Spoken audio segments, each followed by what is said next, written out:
कल कांग्रेस के लोगों ने कर्नाटक के अंदर क्या किया? कर्नाटक में कांग्रेस की सरकार है। उन्होंने कहा ओबीसी के आरक्षण में उन्होंने 32% आरक्षण बहनों और भाइयों मुस्लिम लोगों को दे दिया। यानी कांग्रेस ओबीसी के पिछड़ी जाति के लोगों के आरक्षण को डकैती डालने का काम कर रही है, उसको बांटने का काम कर रही है। और ऐसा नहीं कि पहली बार हो रहा है। याद करिए, जब कांग्रेस नेतृत्व की यूपीए सरकार थी और सपा और बसपा दोनों कांग्रेस नेतृत्व की यूपीए सरकार का समर्थन कर रही थी, उस समय क्या आलम था?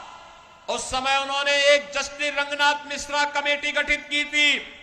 उस कमेटी ने संस्तुति की थी कि मुसलमानों को भी पिछड़ी जाति में और अनुसूचित जाति में शामिल करके आरक्षण का लाभ जो पिछड़ी जाति के लोगों को मिल रहा है उनमें से कुछ को कटौती करके मुसलमानों को दे देना चाहिए, कुछ को अनुसूचित जाति को दे देना चाहिए।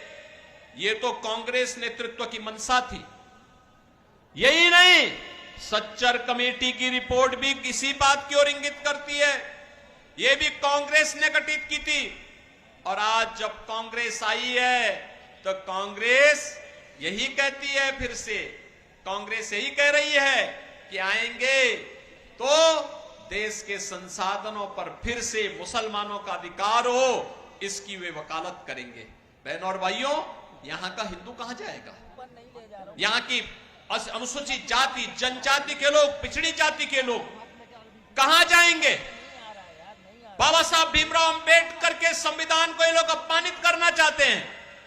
ये कांग्रेस और समाजवादी पार्टी के लोग देश की कीमत पर राजनीति करना चाहते हैं। और इसीलिए आपसे मैं कहने के लिए आया हूं, ये चुनाव केवल सामान्य चुनाव नहीं है बहनों और भाइयों, देश के भाग्य को बनाने वाला चुनाव है।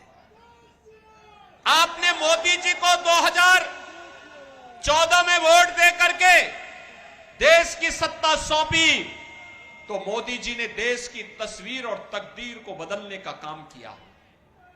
कांग्रेस के हाथों में सत्ता थी, देश के अंदर आतंकी वारदात होती थी।